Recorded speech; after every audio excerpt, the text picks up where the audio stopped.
Very warm welcome to all of you. आज हम अपना नया टॉपिक स्टार्ट करने वाले हैं, एलिमेंट्स ऑफ कंपनी लॉ का शेयर होल्डर्स मीटिंग। जैसा कि पिछली क्लासेस में हमने पढ़ा कि कंपनी के बोर्ड ऑफ डायरेक्टर्स कौन होते हैं, बोर्ड ऑफ डायरेक्टर्स की क्या क्या ड्यूटीज़ एंड रिस्पॉन्सिबिलिटी होती है और बोर्ड मीटिंग के बारे में हमने पढ़ा। ठीक उसी तरह जैसे कंपनी में बोर्ड मीटिंग होती है, बोर्ड मीटिंग का करवाना ज़रूरी है। जैसा कि हमने पढ़ा था 4 बोर्ड मीटिंग होगी कंपनी में साल भर में, और 2 बोर्ड मीटिंग के बीच में 120 दिन से ज़्यादा का गैप नहीं होना चाहिए। साथ ही साथ ये भी सीखा था हमने कि बोर्ड ऑफ डायरेक्टर्स जो होते हैं वो कंपनी के ओवरऑल काम के लिए, day to day business affairs को चलाने के लिए, मैनेज करने के लिए रिस्पॉन्सिबल होते हैं। ठीक उसी तरह जो लोग कंपनी में पैसे लगाते हैं और जो लोग कंपनी के मेंबर्स होते हैं उन लोगों की भी मीटिंग करवाना ज़रूरी होता है। ईयरली उनकी मीटिंग होना ज़रूरी है और उनको डे टू डे जो कंपनी के अफेयर्स हैं उसके बारे में इन लोगों को ईयरली अपडेट किया जाता है कि किस तरह से कंपनी के बिजनेस अफेयर्स को चलाया जा रहा है और किस तरह से उनके पैसे को मैनेज किया जा रहा है। तो जो मीटिंग बिजनेस के ओनर्स की होगी या मेंबर्स की होगी उस मीटिंग को हम शेयर होल्डर मीटिंग की कैटेगरी में रखते हैं। सो आइए स्टार्ट करते हैं शेयर होल्डर मीटिंग पढ़ना। शेयर होल्डर मीटिंग में जो सबसे पहला टॉपिक है इसके बारे में देखते हैं क्या लिखा हुआ है शेयर होल्डर मीटिंग के बारे में। A meeting may be generally defined as a gathering or assembly or getting together of a number of persons for transacting any lawful business। किसी भी लॉफुल बिजनेस को ट्रांजैक्ट करने के लिए जब एक गैदरिंग परफॉर्म की जाती है या कोई असेंबली परफॉर्म की जाती है तो उस पर्टिकुलर गैदरिंग या असेंबली को हम यहाँ पे एक मीटिंग की कैटेगरी में रखेंगे, उसे मीटिंग बोलेंगे। आगे बोला है there must be at least 2 person to constitute a meeting. किसी भी एक मीटिंग को कॉन्स्टिट्यूट करने के लिए एटलीस्ट 2 लोगों का होना तो ज़रूरी है, 2 लोग होंगे तभी वो मीटिंग हो पाएगी। Therefore one share holder usually can not constitute a company meeting. सिर्फ एक share holder company meeting constitute नहीं कर सकता।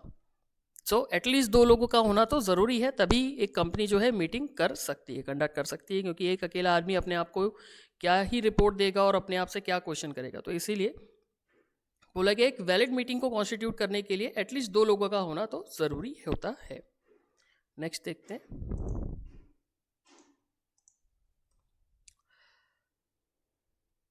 जो मीटिंग हम पढ़ने वाले हैं वो है share holder meeting. Share holder meeting को जनरल मीटिंग के नाम से भी जाना जाता है। तो देखिए लिखा हुआ है a general meeting is a meeting of the members. Members बोले या फिर हम शेयर होल्डर बोले, शेयर होल्डर बोले ऑफ द कंपनी।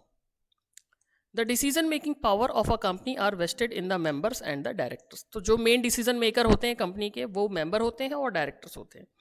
मेंबर ने जिन डे टू डे काम करने के लिए डायरेक्टर्स को अलाउ कर दिया होता है उन सभी काम से रिलेटेड जो डिसीजंस है वो डायरेक्टर ले लेते हैं। इन केस अगर डायरेक्टर को कोई डिसीजन लेना है और मेंबर से उसका अप्रूवल की रिक्वायरमेंट होती है तो फिर वहाँ पे मेंबर्स की मीटिंग बुलाई जाती है। तो बोला गया the decision making power of a company are vested in the members and the directors. They exercise their respective power. जो मेंबर्स होते हैं अपने रेस्पेक्टिव पावर का इस्तेमाल करते हुए एक रिजोल्यूशन पास करके वो पर्टिकुलर जो डिसीजन मेकिंग है वो डिसीजन मेकिंग करते हैं। रिजोल्यूशन का मतलब हम बोल सकते हैं एक पर्टिकुलर डिसीजन जो कि एक मीटिंग में पास करके लिया जाता है। आगे है annual general meeting AGM is an important annual event where members get an opportunity to discuss the activities of the company. So एक एजीएम जो होता है एक इंपॉर्टेंट एनुअल इवेंट होता है जिसमें कि मेंबर्स को एक अपॉर्चुनिटी दी जाती है कंपनीज की एक्टिविटीज एंड इवेंट्स को डिस्कस करने के लिए।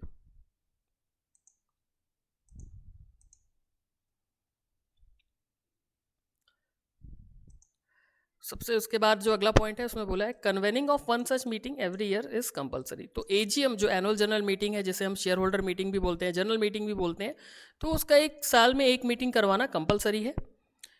आगे बोला है annual general meeting should be held once, साल में एक बार, ईच कैलेंडर ईयर, एक कैलेंडर ईयर में एक बार ये मीटिंग होनी ज़रूरी है।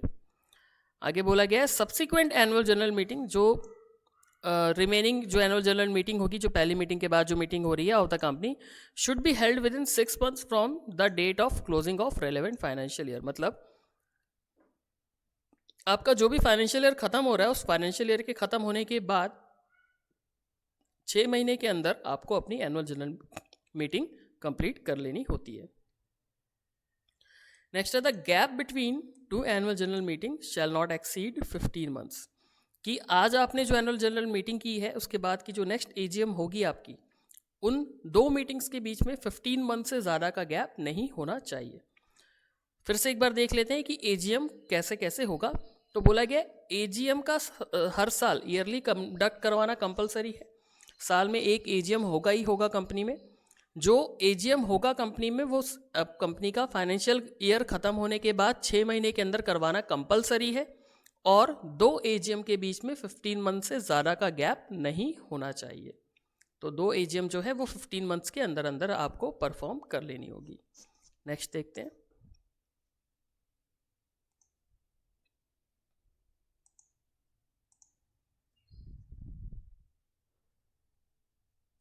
एनुअल जनरल मीटिंग के बारे में आगे बोला है, an AGM can be called during business hours. Business hours में आप बुलाएंगे, that is between 9 AM and 6 PM। सुबह 9 से लेके शाम के 6 बजे के बीच में आपको वो पर्टिकुलर एजीएम बुला लेनी होती है, जो कि जनरली बिजनेस आवर्स होता है। और ये सुबह 9 से लेके 6 बजे का जो टाइम होगा वो कौन सा दिन होगा?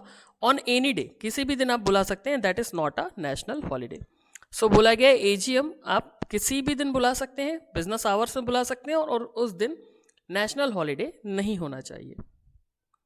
नेक्स्ट बोला है, it should be held either at the registered office of the company, company के रजिस्टर्ड ऑफिस में होगा, और एट सम अदर प्लेस, या फिर किसी दूसरी जगह पे आप बुला सकते हैं with in the city. Same city में हो सकती है वो जगह, या फिर सेम टाउन में हो सकती है, या फिर विलेज में हो सकती है in which the registered office of the company is situated. So जिस भी जगह आप एजीएम बुलाएं, या तो वो कंपनी का रजिस्टर्ड ऑफिस होगा, या किसी रजिस्टर्ड ऑफिस के अलावा आप किसी दूसरी जगह पे भी एजीएम बुला रहे हैं तो वहाँ भी आप बुला सकते हैं, लेकिन वो जो दूसरी जगह होगी वो उसी जगह पे होना चाहिए जिस सिटी, टाउन या विलेज में कंपनी का रजिस्टर्ड ऑफिस सिचुएटेड है। नेक्स्ट,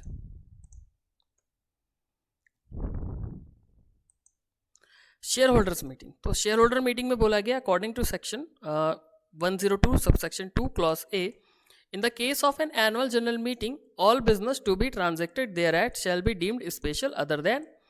जो भी एजीएम में हम जो भी बिजनेस ट्रांजैक्ट करेंगे, मतलब जिन भी मैटर्स पे हम डिस्कशन करेंगे उसको स्पेशल मान लिया जाएगा, लेकिन ये पर्टिकुलर मैटर जो है वो स्पेशल नेचर का नहीं होगा। इसे हम क्या बोलेंगे? ऑर्डिनरी नेचर का, ऑर्डिनरी। सो ये पर्टिकुलर जो बिजनेस है ये ऑर्डिनरी नेचर के बिजनेस में काउंट होंगे। सो देखते हैं क्या है।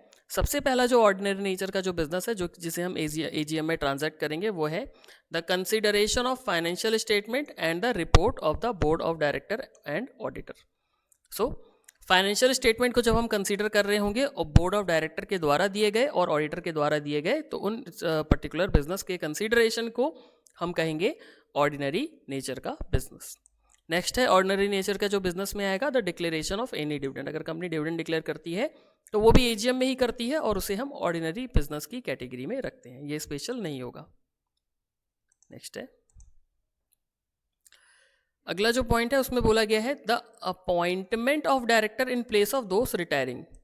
जो डायरेक्टर रिटायर हो रहे हैं उसकी जगह पे आप दूसरे डायरेक्टर को अगर अपॉइंट कर रहे होंगे तो वो भी ऑर्डिनरी बिजनेस की कैटेगरी में आएगा।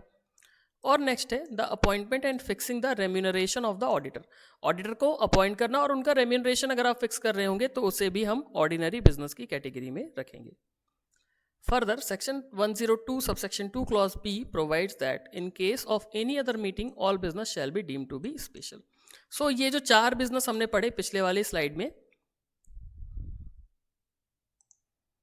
पिछली वाली स्लाइड में जो पढ़ा था हमने, ये दोनों फर्स्ट एंड सेकंड, और ये वाली स्लाइड में हमने जो थर्ड एंड फोर्थ बिजनेस देखे हैं, ये चारों बिजनेस जो है हमारे ऑर्डिनरी नेचर के बिजनेस है। इसके अलावा जो भी डिसीजन कंपनी करेगी अपनी जनरल मीटिंग में, उसे हम स्पेशल नेचर का बिजनेस की कैटेगरी में रखेंगे। इसके अलावा जो भी डिसीजन मेकिंग होंगे वो सारे के सारे स्पेशल नेचर के होंगे।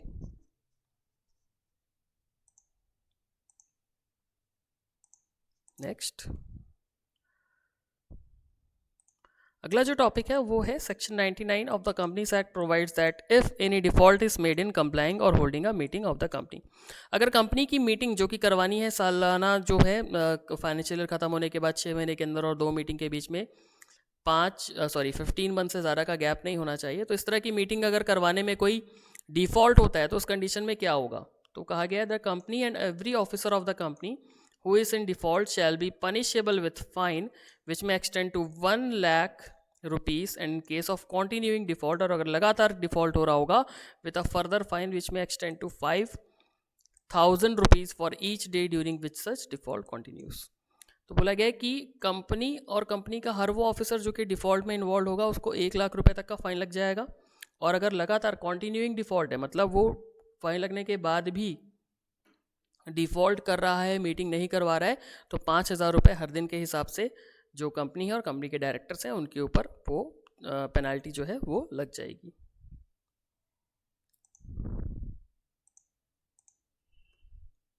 सो शेयर होल्डर मीटिंग के लिए इतना ही, मिलते हैं नेक्स्ट क्लास में। Thank you.